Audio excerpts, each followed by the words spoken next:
Hola amigos y amigas, bienvenidos una vez más a nuestro podcast de Imagen Bautista, donde hacemos un recorrido por libros, caminamos por tiempos antiguos buscando las bendiciones y tesoros que han encontrado otros hermanos, sus vivencias, sus encuentros con la verdad y cómo también eso cambió e influenció su época. Así que en estos momentos estamos, como siempre, con nuestros tertulios amigos de conversación, con Franco y Daniel va a ser el que en esta noche nos va a traer, o en este día, o en esta tarde, según cuando estés escuchando este podcast, eh, del libro que vamos a hablar hoy. Así que Franco, ¿cómo estás?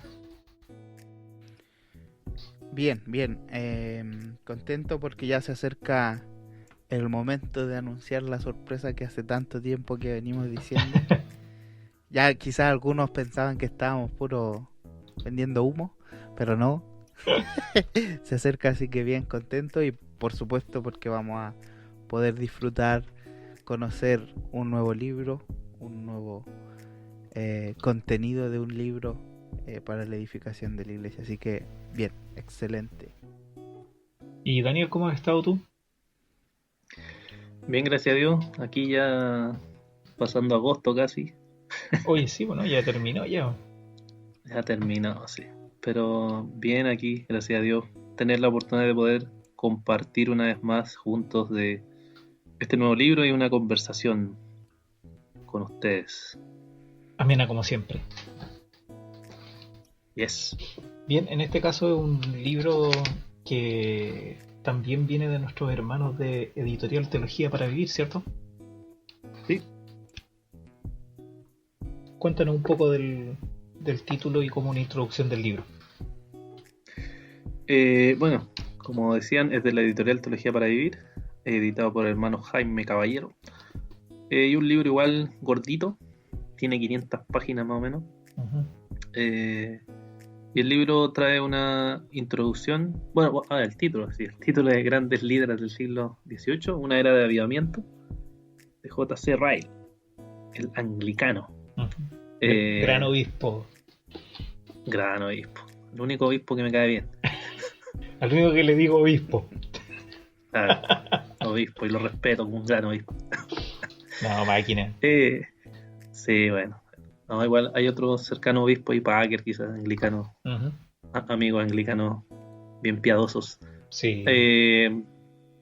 Bueno, el libro tiene 23 capítulos de diversos líderes de la época y nos da una conclusión respecto al libro. La idea central es mostrar cómo estos líderes cristianos sirvieron para traer un avivamiento en la Inglaterra de la época.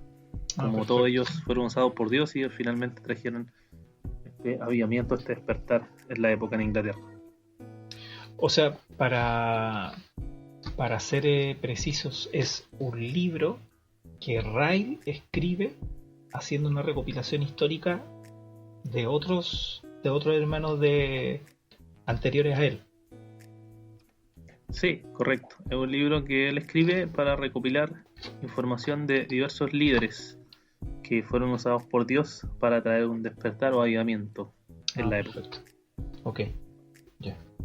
En este caso vamos a ver algunos porque igual son hartas biografías. Tú me indicabas que querías ver, hacer un bosquejo, una introducción de los 3 primeros. Sí, alcanzamos los 3 primeros porque los 2 primeros son bien relevantes en verdad. Igual un poco conocidos, pero no tan conocidos en sus vidas quizás. Entonces vamos a intentar ver los 3 primeros. Ya, vamos adelante. Esa es la idea. Háblanos un poco. Ya, pero antes de entrar a los 3 primeros, hay una introducción como trae estos libros. Así es. Por eso decía que igual tiene harto. En la introducción, bueno, hay un poco de la vida de J.C. Ryle. Cuenta cuando nació, cuando murió. El contexto familiar dicen que era una familia cristiana bien acomodada. Su padre era banquero, rico, político del gobierno británico. Y por tanto, Ryle recibió la mejor educación de la época, los mejores colegios, fue a la mejor Universidad de Oxford, donde lo que él anhelaba era ser político. Él quería, y el deseo que él tenía era ser un político. Entonces tenía que pasar por varias disciplinas, entre esas tuvo que estudiar de forma académica la historia y la teología protestante, especialmente los 39 artículos de la religión. Para los que lo saben, esa es una de las bases doctrinales de la Iglesia de Inglaterra o anglicana, los 39 artículos de la religión, que él tuvo que estudiarlos, pero él lo estudió de forma académica, no para conocer a Jesús ni nada, sino simplemente por estudiar, porque era parte del currículo. Okay.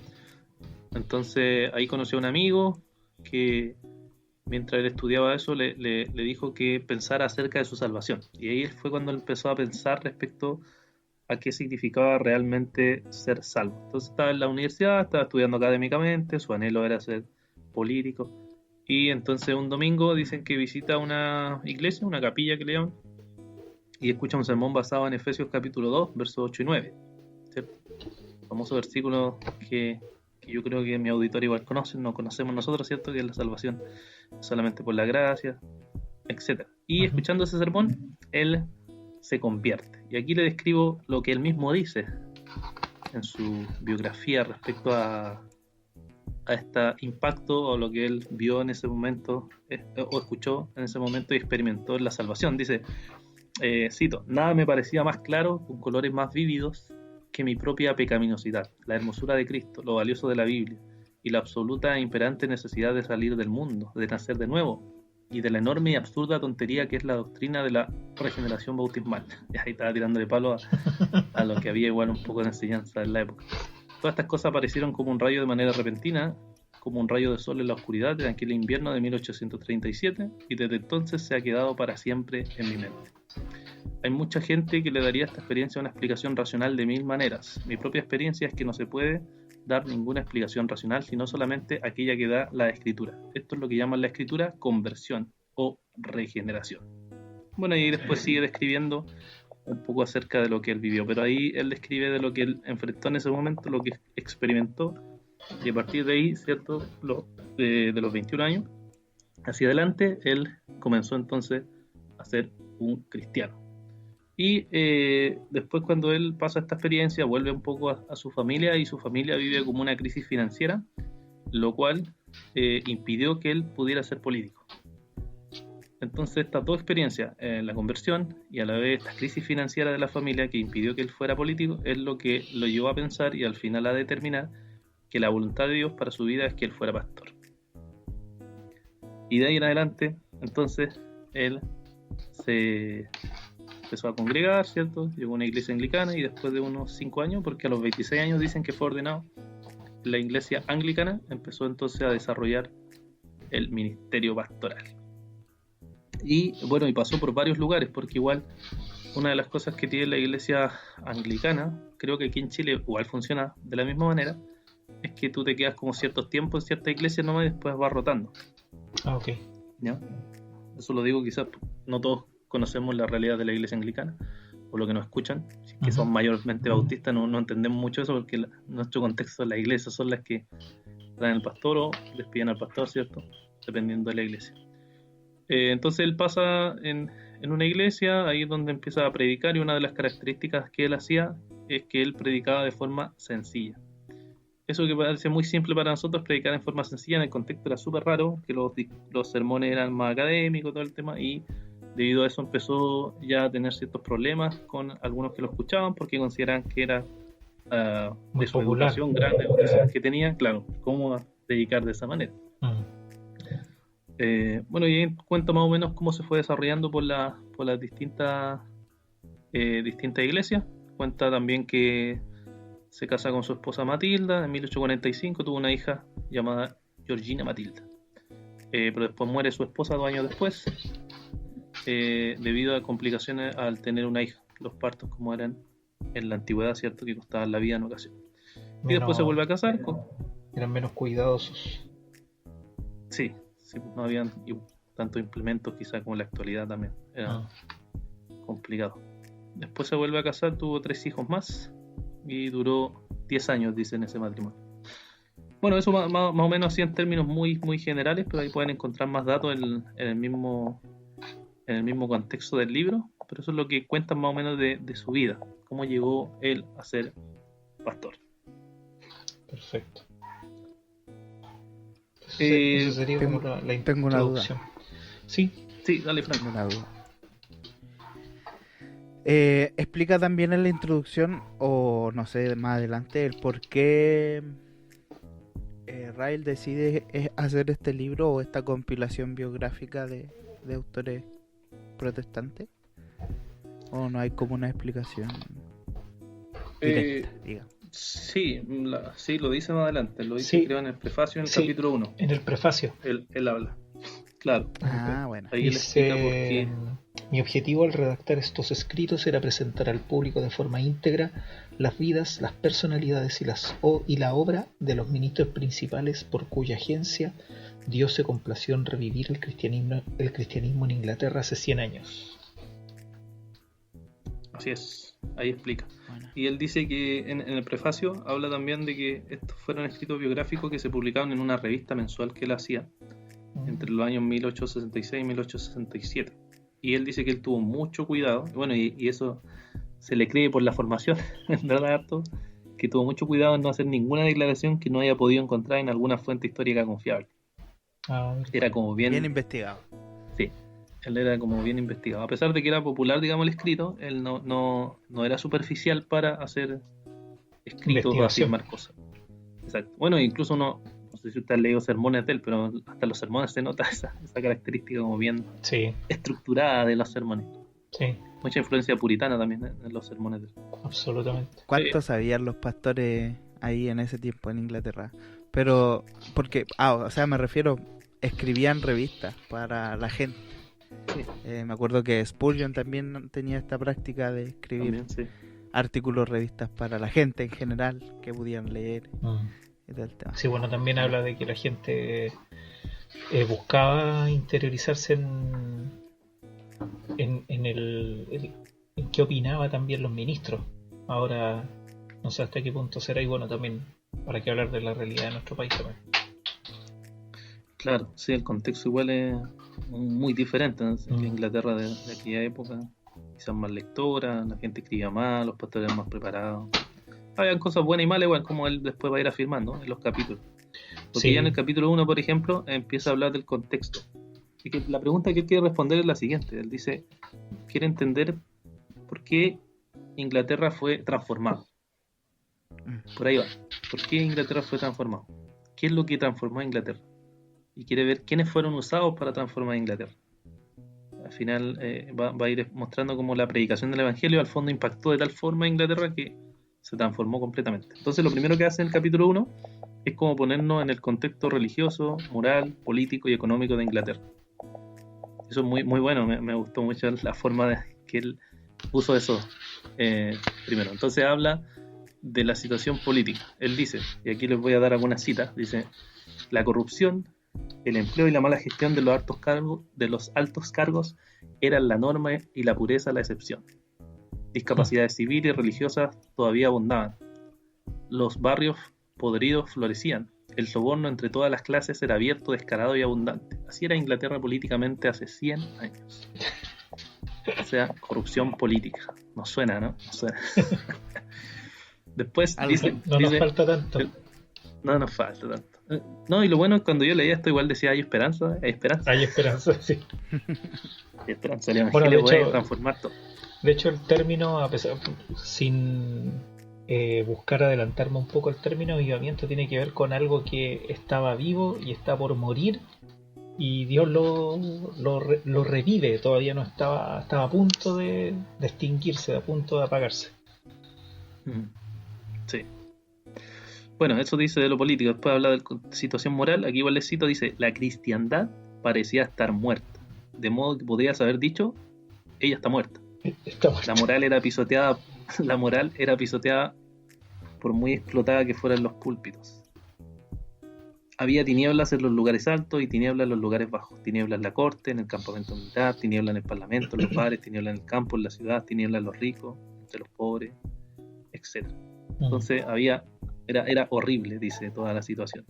Y lo más terrible era también el contexto religioso. Porque fíjese lo que él dice del contexto religioso. Dice: los sermones en todas partes eran poco mejor que miserables ensayos morales, totalmente desprovistos de cualquier cosa que pudiera despertarnos, o convertir o salvar almas. ambas partes parecían finalmente estar de acuerdo en un punto, en dejar al diablo en paz y no hacer nada por los corazones y las almas. Eso es lo que él decía respecto a los discursos. Y respecto a los señores, obispos y al clero, dice: la gran mayoría de ellos estaban hundidos en la mundanalidad y no conocían o les preocupaba su profesión. No se hacían bien a sí mismos, ni les gustaba que nadie más lo hiciera. Cazaban, disparaban, cultivaban, juraban, bebían, hasta embriagarse y apostaban. Parecían decididos a saberlo todo, excepto a Jesucristo y el crucificado. O sea, eran terribles. Eran lo más mundano y lo más vil que él puede describir. Entonces, eso es lo primero que él hace. Dice, este es el contexto. Esto es lo que había. Esta es la situación que había. Entonces, en el capítulo 2, ¿cierto? Él entra a tratar de explicarnos cómo fue o cómo influenció la predicación del Evangelio. Bueno, el capítulo 2 dice que se llama el medio por el cual el cristianismo fue revivido en Inglaterra a mediados del siglo XVIII. Trata sobre qué instrumento usó Dios para salvar a Inglaterra. Y ahí hace la pregunta. Él se pregunta, ¿quiénes fueron los instrumentos que Dios usó para llevar a cabo la gran reforma inglesa del siglo XVIII? Y responde que fueron ciertos hombres, que la mayoría de ellos eran clérigos de la iglesia establecida o anglicana, las cuales Dios tocó su corazón para que fueran fieles predicadores del Evangelio. Y dice que todos ellos tenían características similares, que era la predicación de la palabra, que predicaban en todas partes, que predicaban con sencillez, que predicaban de forma ferviente y directamente. Y además todos ellos confiaban total y absolutamente en la Escritura y creían que el único medio para salvar era Jesucristo. Aquí interesante la forma de abordar el capítulo 2, que en el fondo el que ya introduce en sí el tema del avivamiento, no parte con personas, sino que parte con la herramienta, que es la predicación. Qué buena, qué notable. Y describe cómo esa predicación fue. Claro, cómo describe la predicación en vez de decir así predicaba X y ¿cómo se llama esto? Ministro, sino que el formato, muy buena. Sí. Interesante. Muy bueno. Bueno, y después de hacer eso, entonces entra la primera persona, el cual el capítulo 3 y 4 tratan de esa persona. Se trata de nada más y nada menos que el señor George Whitefield. George Whitefield, bueno, él trata en el 3 se centra en la vida y el 4 se centra más como en la predicación. Entonces en el 3 habla de la vida, habla que él provenía de una familia muy humilde, que nunca tuvo contactos ricos o nobles que lo ayudaran a progresar en el mundo. La vida de él fue para nada religiosa en ningún sentido, incluso él se describe como adicto a la mentira, a las conversaciones indecentes y a las bromas imprudentes. Pero a pesar de esa pobreza pudo entrar por la providencia de Dios a estudiar en la escuela secundaria donde aprendió latín y griego. Ya hay que recordar que en la época, digamos, se enseñaba latín en los colegios, ¿cierto? Por un tiempo abandonó la escuela secundaria, pero después pudo retomarla a los 18 años y entró a estudiar a la Universidad de Oxford. Bueno, entrando ahí, conoció a John Wesley y a su hermano Charles Wesley, los cuales eran parte de un grupo devoto religioso al cual apodaban metodistas, debido a lo metódico de su vida. Y en esa época pudo leer muchos libros cristianos que le ayudaban a su vida espiritual. Sin embargo, aún así no conoció el Evangelio. Y él escribía, por ejemplo, en su diario, que él trataba de ser lo mejor que podía religiosamente. Él dice, cito aquí, yo siempre escogía la peor clase de comida, ayunaba 2 veces a la semana, mi ropa era pésima, consideraba impropio que un penitente tuviera su cabello empolvado, me ponía guantes de lana, un traje remendado y zapatos sucios. Parece que ser sucio era como ser más espiritual. Sí, bueno. Claro, aunque estaba convencido de que el reino de Dios no consiste en comida ni bebida, decididamente persistía en estos actos voluntarios de abnegación, porque encontraba que en ellos había gran avance en la vida espiritual. Termina el cita, ¿cierto? Ahí, entonces eso es lo que él más o menos describe de lo que él entendía en la época respecto a ser un cristiano. ¿Ya?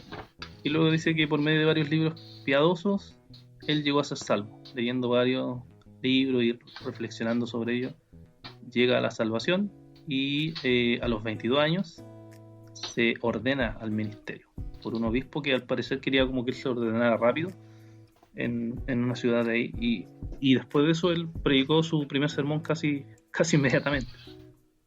Y la descripción que él da de su sermón igual es como súper impactante. Le cito aquí también, dice: aunque era bastante joven y estaba entre una multitud de aquellos que me conocían desde los días de mi infancia, confié en que estaba capacitado para hablar con cierto grado de autoridad evangélica. Unos pocos se burlaron, pero la mayoría de ellos parece que quedó impactada, y escuché posteriormente una queja de que se formuló al obispo diciendo que llevé casi a la locura a 15 personas en el primer sermón. El respetable prelado me dijo: esperaba que la locura no fuera olvidada antes del domingo siguiente. Qué raro. Medio sermón. ¿Qué habrá pasado? Claro, ¿qué habrá predicado? Para llegar a esa locura. Bueno, después se cuenta que él, después de su ordenación, siguió predicando en Londres, pero después viajó a las colonias en América, o en Estados Unidos, que conocemos nosotros, y luego regresó a Inglaterra. Entonces, cuando él fue para allá, con este estilo de predicación que parece que era medio loco, o por lo menos lo tintaba así, cuando él regresa a Inglaterra, ya los clérigos lo miraban con desconfianza, porque lo consideraban muy entusiasta, muy fanático, y estaban como escandalizados un poco sobre el énfasis que él ponía en la regeneración y el nuevo nacimiento. No, era muy cuático este loco. Claro, a lo mejor había sido uno de los que se había dado cuenta, porque tengo entendido que esa época fue en el lapso entre después que se, entre comillas, autorizó a que tú ya no estabas obligado a ir a la iglesia por el Estado. Entonces, claro, la mundanalidad estaba dentro de la iglesia, porque tenía que ir, pues si no me salía más barato ir a que me pasaran una multa. Y por eso después él también fue, junto con Wesley, fueron los que después empezaron a predicar en la calle, porque dijeron, a ver, también los que escuchaban los sermones, etcétera, después se fueron porque dijeron, me libré de la multa, no voy más a la iglesia. Claro, sí, exactamente, tiene que ver con eso, y debido a eso de que entró la mundanalidad, se toleraba todo tipo de doctrinas erradas, como bueno, en el libro describe el arminianismo, el arrianismo, el socianismo, el deísmo, todo se permitía. Solo lo que él decía, enfatizaba de la regeneración, era algo totalmente exagerado, y empezaron a condenarlo públicamente. Entonces empezaron a decirle que él ya no podía ir a predicar a ninguna iglesia en Inglaterra. Entonces se le cerraron, digamos, las puertas de toda iglesia. Entonces, ¿qué hizo él? Algo que era extraño, radical, digamos, en la época. Para nosotros es como normal, pero en la época él empezó a predicar al aire libre. Y lo que hizo fue irse a predicar a los mineros. En los mineros que cierto trabajaban bajo tierra, y muchos de ellos morían, y muchos de ellos nunca habían tocado una iglesia en su vida. Jamás, porque ellos en el mundo antiguo uno trabajaba y moría trabajando. Era como todo lo que había que hacer. Entonces él escribe sobre esa experiencia cuando él hizo este salto y se fue a predicar. Él cuenta más o menos que lo que él vio, que es una cita larga, pero aquí le resumo. Dice: lo primero que me manifestó de que fueron afectados, refiriéndose a la predicación, fue que vi surcos blancos hechos por sus mejillas, que bajaban abundantemente por sus negras mejillas mientras salían de sus yacimientos de carbón. Cientos de ellos fueron pronto llevados bajo una profunda convicción, la cual, como el suceso probó, dichosamente terminó en una profunda y verdadera conversión.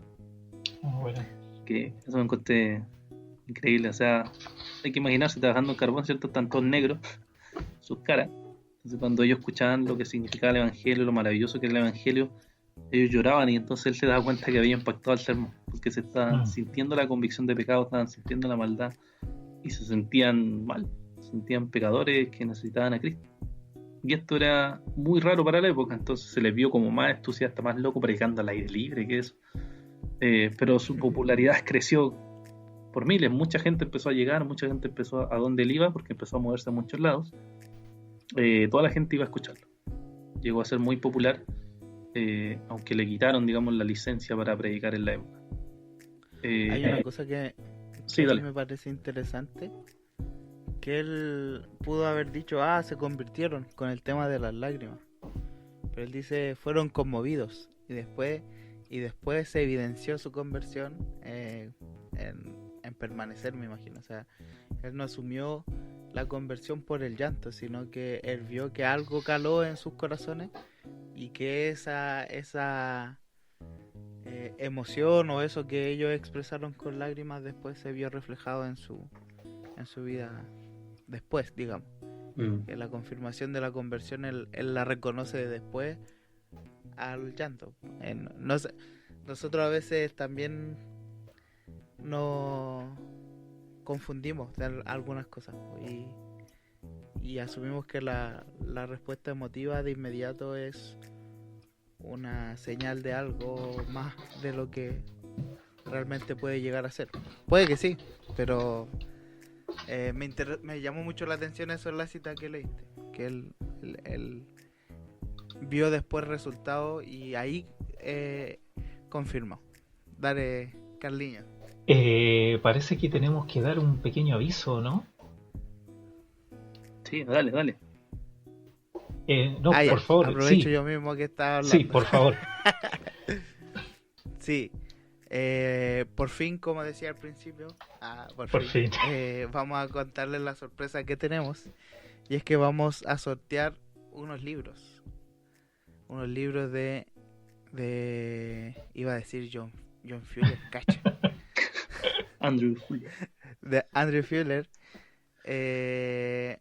Y para poder participar en este sorteo, tienen que quedarse bien atentos porque Carlos al final, en algún momento del final, va a decir una palabra, que es la palabra clave, que tienen que enviar en un mensaje interno, no en un post en el muro, sino que en un mensaje interno, ya sea por Facebook o por Instagram o al correo, donde ustedes pongan esta palabra clave que va a decir Carlos y mencionen los 3 capítulos que más le han llamado la atención o que más les han gustado o que más han disfrutado de los episodios que llevamos hasta ahora. Así que para que se queden bien atentos y esperamos que esta no sea la única vez. Vamos a ir viendo ahí con el tiempo cómo se da esta dinámica. Así que eso, la explicación está y al final Carlos va a decir la palabra clave. Así Excelente. es. Termino entonces con la vida de Whitfield aquí. Bueno, solo termina aquí la idea de la vida de Whitfield.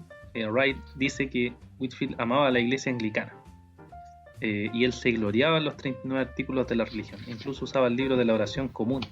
Recibe.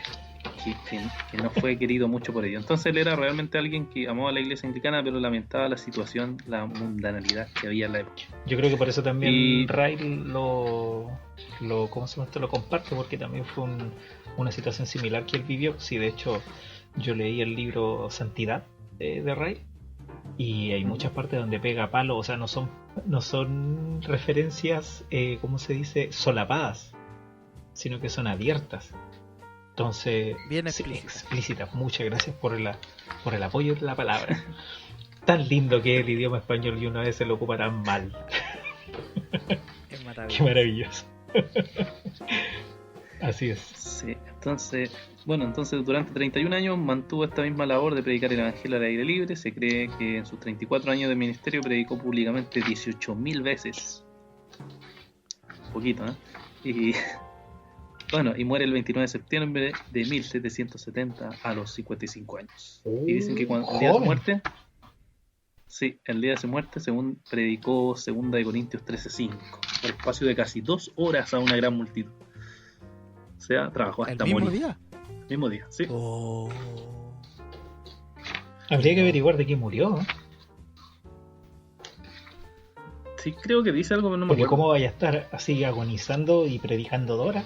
No creo. No es que estaba agonizando, sino que predicó y después llegó a su casa y se fue a acostar y murió. Wow. O sea, nunca paró durante toda su vida de hacer lo mismo, durante 34 años. También es un factor que se puede decir, las personas que viven muy intensamente tienden a morir a veces prematuramente porque, por ejemplo, agotan más rápido. Sí, se puede. Aunque una referencia totalmente más mundana, Se dice que Bruce Lee murió muy joven porque en el fondo el compadre fue tan intenso en su vivir que vivió 2 vidas, decían en los biógrafos, porque el compadre estaba todo el día como máquina. Entonces también fue tal vez Whitefield le pasó algo similar, tanta predicación, tantas salidas, predicación al aire libre, también consideremos andar en caballo. Todo suma. La época era súper complicada. Y claro, las medidas de cómo se toma medicina y todo eso no eran las que tenemos nosotros ahora. Sí. Bueno, ese es uno de los autores. El otro está el capítulo 5 y 6 del libro, que tratan de la vida de nuestro amigo John Wesley, muy cercano a Whitefield, ¿cierto? Y el capítulo 5 se centra en su vida, ¿no? Habla de cuando nace el 13 de junio de 1703, el noveno de una gran familia de 13 hijos, que comprendían 3 hijos y 10 hijas.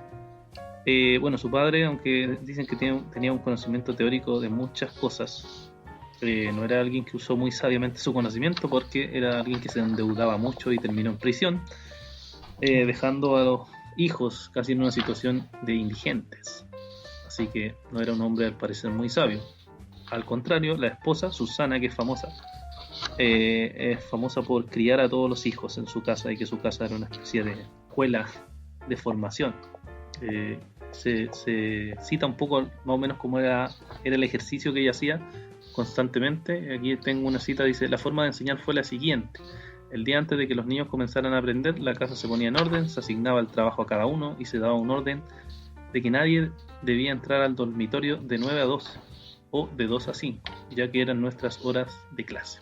Se tenía como toda una estructura, dicen Susana, con la familia, y por tanto hizo o influenció bastante en los hijos Wesley para llegar a ser después personas que fueron muy piadosas en el evangelio y sirvieron mucho en el reino.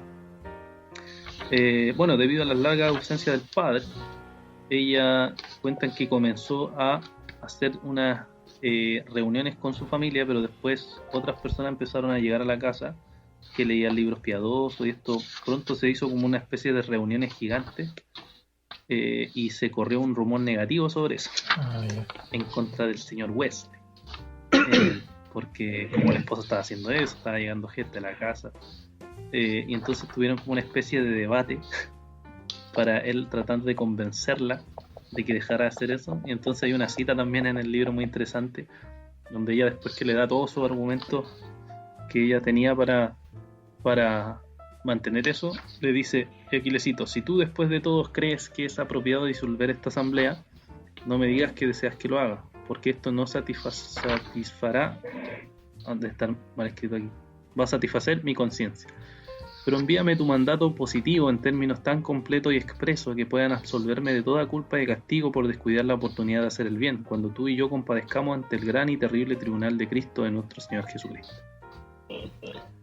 Algo suavecito. Era brava. Era brava, dice. Sí, se le dice: fírmame que tú asumes toda la culpa. Exacto. Es como: dime que no vamos a ser culpables delante del Señor. Entonces, bueno, se siguió practicando esto. Y Wesley estuvo a punto de morir.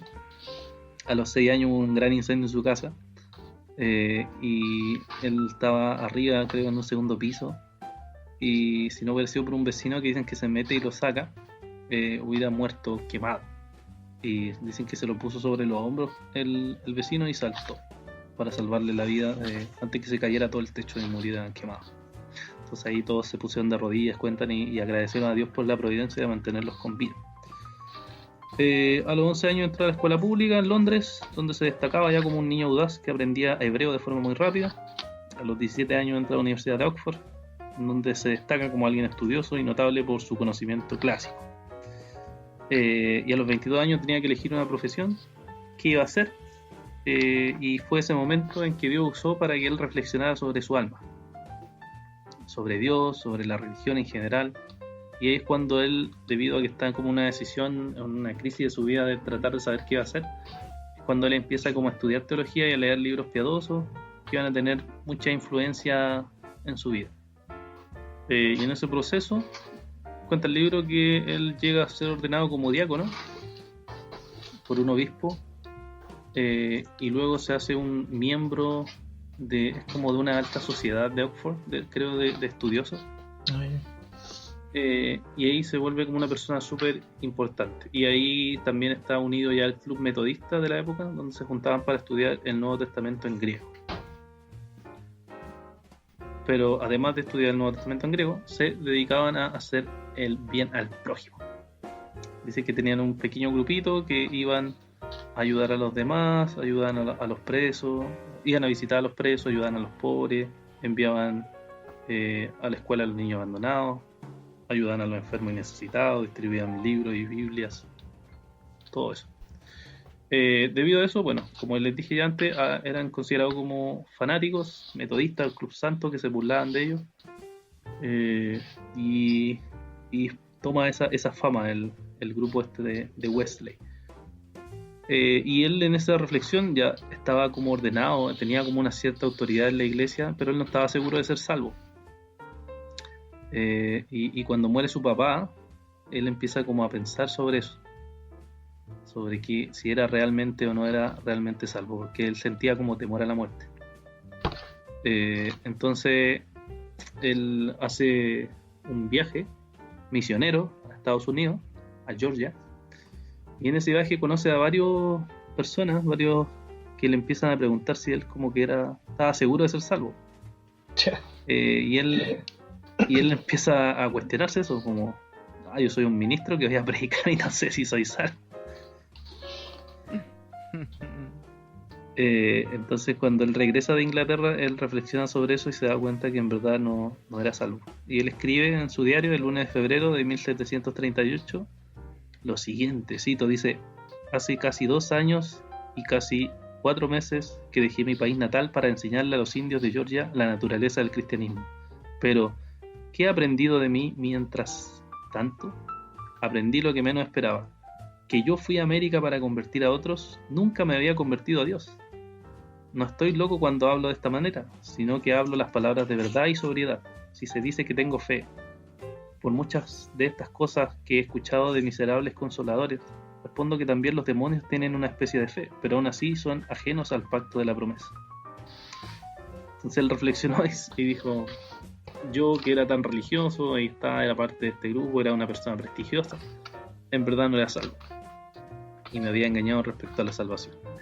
Y de ahí en adelante pasa lo mismo. Entonces mantiene su estilo de vida de forma invariable, haciendo lo mismo durante toda su vida, y muy parecido a Whitefield, en donde se mantuvo predicando constantemente toda su vida. Creo que aquí tengo una cita de Ryle que dice: durante 53 años, desde 1738 a 1791, mantuvo su curso siempre ocupado, pero ocupado en una cosa: atacando el pecado y la ignorancia de todas partes, predicando el arrepentimiento para con Dios y la fe en nuestro Señor Jesucristo en todas partes, despertando a los pecadores manifiestos, guiando a los que tenían dudas, edificando a los santos, nunca cansado, nunca desviándose del camino que había marcado y nunca dudando del éxito. Aquellos que han leído los diarios que mantuvo durante 50 años pueden tener alguna idea de la inmensa cantidad de trabajo que realizó. Nunca hombre alguno quizá ha tenido tantos hierros en el fuego al mismo tiempo y ha logrado mantener a tantos ardiendo. Sí, entonces, bueno, muere en paz perfecta, dice. Se dice que sus últimas palabras fueron: buscar al Señor mientras pueda ser hallado, referencia a Isaías 55:6. Y las dos controversias, digamos, de Wesley es, por un lado, la esposa, y por otro lado su arminianismo. Y bueno, aquí el libro, yo creo que lo conversaba esto con Esther un día, he leído que Wesley como que engañó a la esposa. No sé si usted ha leído algo así. Yo lo que sí tengo, me acuerdo, lectura de una vez que se dice que hubo violencia intrafamiliar entre ellos. Ya. Pero no sé a lo que se refieren cuando dicen eso también. Pero al parecer la relación con ella fue bien tormentosa, y al parecer, leyendo lo que tú, o pensando en lo que leíste tú recién, al parecer ella tenía un carácter bastante fuerte. Entonces sí, los biógrafos la escriben no positivamente. O sea, los biógrafos acá, yo creo que Ryle se refiere a los biógrafos tempranos. No sé si hay una discusión sobre esto, no tengo idea, pero cuando lo que él dice, dice lo siguiente, aquí les cito también, dice: si hubiera buscado por todo el reino, difícilmente habría encontrado una mujer más inadecuada para él en todos los aspectos importantes. Después de hacer que su marido se sintiera lo más incómodo posible durante 20 años exponiendo sus cartas y poniéndolas en manos de su enemigo con la vana esperanza de hacer estallar su personaje, incluso atacándolo a menudo, la señora Wesley abandonó finalmente su casa, dejando claro que no tenía ninguna intención de volver. Wesley simplemente declara el hecho en su diario diciendo que no conocía la causa y agregando brevemente lo siguiente: no la abandoné, no la despedí, no la recordaré. Parece que no era muy buena la Sí. relación. Entonces ahí parece, según el Ryle, o los biógrafos que leyó, que ella era el tema del problema.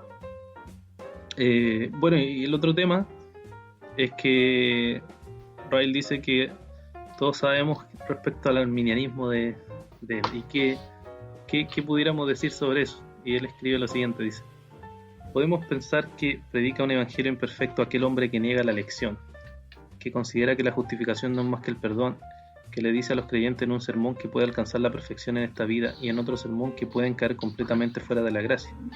Pero si el mismo hombre expone y denuncia el pecado con firmeza y audacia, eleva a Cristo de manera clara y completa, invita distintiva y abiertamente a los hombres a creer y arrepentirse, ¿nos atrevemos a decir que el hombre no predica el evangelio en absoluto?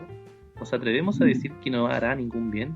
Yo por mi parte no puedo decirlo de ninguna manera. Entonces dice: yo por lo menos no puedo negar que Wesley es una persona que predicó el evangelio, por más que esté en desacuerdo conmigo y con la herencia reformada calvinista. Eso más o menos sobre la vida del señor Wesley, y después pasa a la labor evangelística, que es más o menos la descripción de lo que él hizo, de la forma, va analizando como fragmentos de sermones, habla de las 12 reglas que él estableció para su ayudante en la obra evangelística. Él tenía ayudante y estableció unas 12 reglas, que no solo las voy a leer, pero tienen que ver con generalmente ser muy cuidadoso en todo lo que hacen, ser serio, ser moderado, saber elegir esposa, acertado para juzgar. Son muy buenas las reglas, incluso, que son como para gente que seguía, digamos, todo este movimiento y que él llamaba a seguir. Entonces les daba todos estos consejos. También instaba mucho a los pastores o predicadores a la lectura privada y regular para crecer en la predicación. En una ocasión le manda una carta a un hermano que se está preparando para el ministerio y le dice que nunca va a ser profundo en sus predicaciones o nunca va a crecer en sus predicaciones si él no se mantiene leyendo y orando. Si no profundiza en eso, entonces va a seguir sus sermones así nomás, medio ligeros.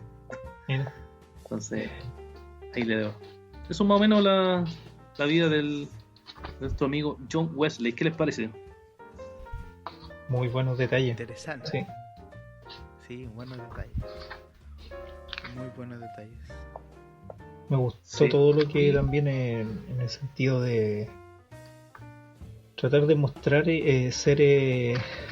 no ser prejuicioso inmediatamente con el arminianismo declarado, y buena esa reflexión que hace Ryle.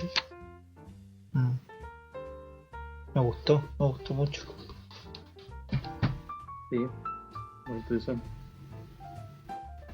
Bueno, y el último es, no sé cómo se dirá, William Grimshaw, del capítulo 7 al 9. Habla de, a él no lo he escuchado nunca, habla de su ministerio pastoral y su influencia. Así que fue un hombre muy, muy piadoso.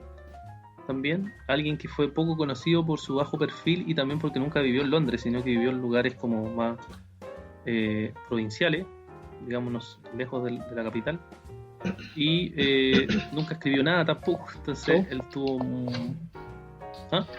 Qué raro, te digo. sí, no escribió casi nada, o sea, escribió un poquito pero muy poco, y debido a eso no se conoce mucho de su vida, no se conoce mucho de su conversión. Lo que más se conoce solo es su estilo de predicar, que era predicación sencilla, seguía como el mismo estilo de predicación sencilla, visitaba de casa en casa, siempre estaba preparado para predicar, iba al granero, al campo, en el camino, por donde fuera, predicaba, y eso atraía obviamente a las personas mucho a escucharlo. Se le consideraba el loco Grinch, ¿Cómo se pronuncia, Carlos? ¿Tú sabes mejor? ¿Grimshaw? Grimshaw. Grimshaw. El loco Grimshaw.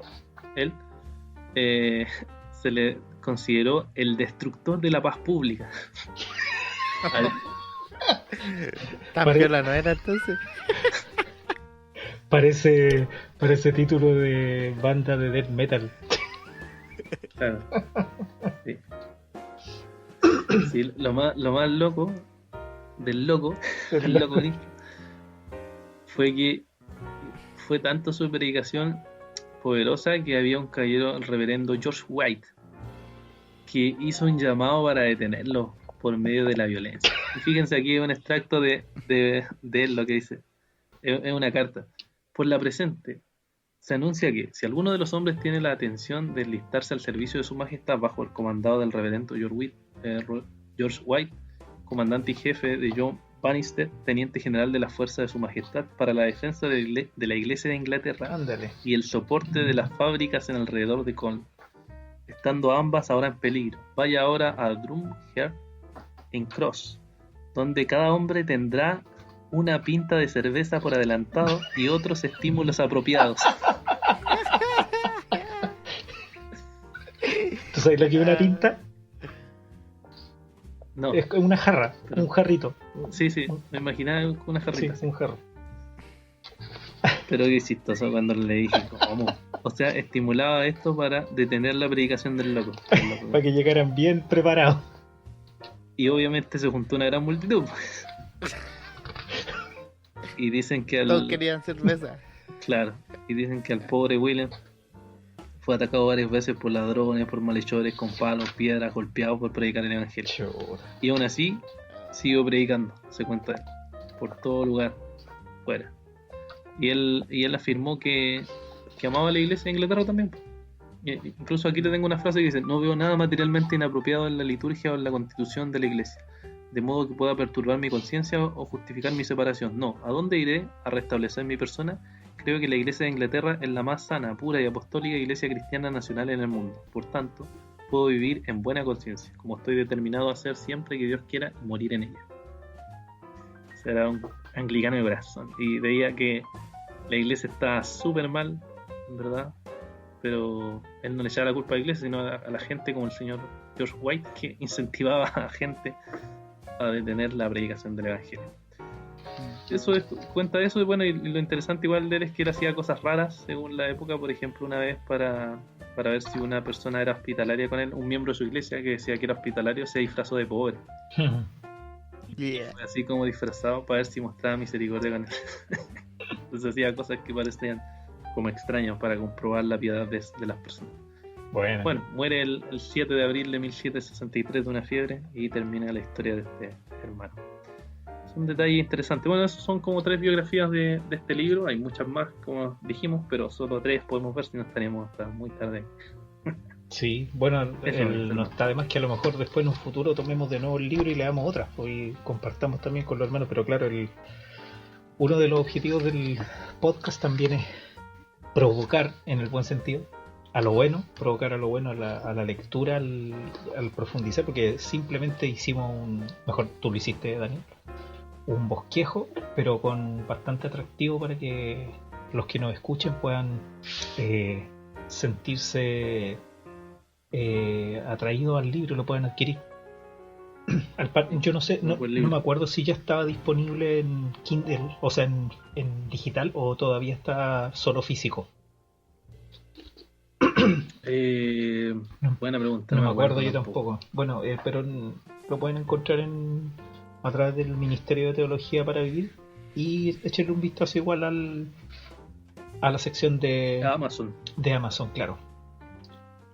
Así que eso. Me llama la atención. Bueno, hay 3 cosas, al menos que yo veo comunes en las biografías que escogió Ray, que la mencionó en todos los casos Daniel.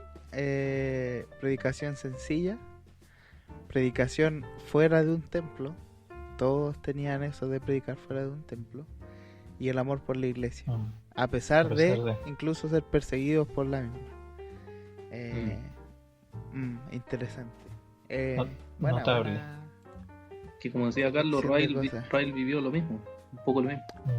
Sí, tal vez por eso mismo se sintió identificado y los recogió. Bueno, y la palabra clave es sandermanianismo. Ya lo dije. Puede pausar, volver atrás, escucharla. ¿Qué cosa? Sí, no la- Eso es lo bueno. Por favor, ¿puedes repetirlo? Traemos un diccionario. No la voy a repetir. No insistan. Retrocedan. Retrocede el video, Retrocedan el Spotify. Así que muchas gracias, Daniel, por esta exposición. Nos deja también muy entusiasmados, como siempre, y agradecidos por también los hermanos de Teología para Vivir que tradujeron. Este es uno de los pocos libros que se demoraron en traducir de Ryle. Por lo menos también en la librería hay mucho. Está el de Santidad, está el de Predicación Sencilla, Consejos para los Jóvenes, Senda Antigua, Cristianismo Auténtico también, si no me equivoco, me acuerdo de eso. Pero este no, nunca se había demorado en ser traducido. Y que la verdad que se agradecen también porque hay pocos libros y de repente hay hermanos que buscan libros que vengan compendados con biografías de cristianos, aunque existe uno que se llama Biografía de Grandes Cristianos, pero es súper escueto, es muy cortito, pero sirve igual para introducir a las personas en biografías de hermanos. Así que muchas gracias. No sé si algo más tienes que, Franco, tú decir. Animar a los hermanos a leer este tipo de libros. A veces hay un prejuicio en el mundo evangélico de decir no, solo Cristo, y está bien, solo Cristo es nuestro Señor, nuestro Redentor, nuestro Salvador, pero podemos aprender mucho de las personas que el Señor ha utilizado en el pasado para, como dice Ryle en este caso, transformar países, transformar culturas, transformar sociedades. Y nos hace bien el conocerle, el dar gracias a Dios por haber querido manifestar su gracia a través de estas personas. Así que animar a las personas, a nuestros hermanos que nos están escuchando, a poder leer también este tipo de libros, de libros. Un obispo como Ryle preocupándose por entregar biografías de personas que él consideró importantes para el desarrollo y el crecimiento de la iglesia. Así que bien, gracias Daniel, muchas gracias.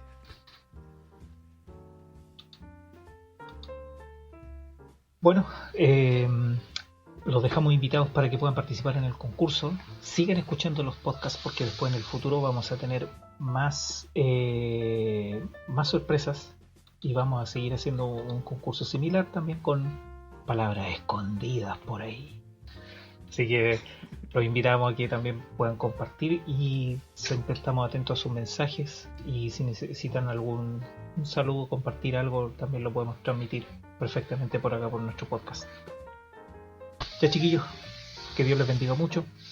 Nos estamos viendo y hasta un próximo capítulo. Que Dios les bendiga. Chao.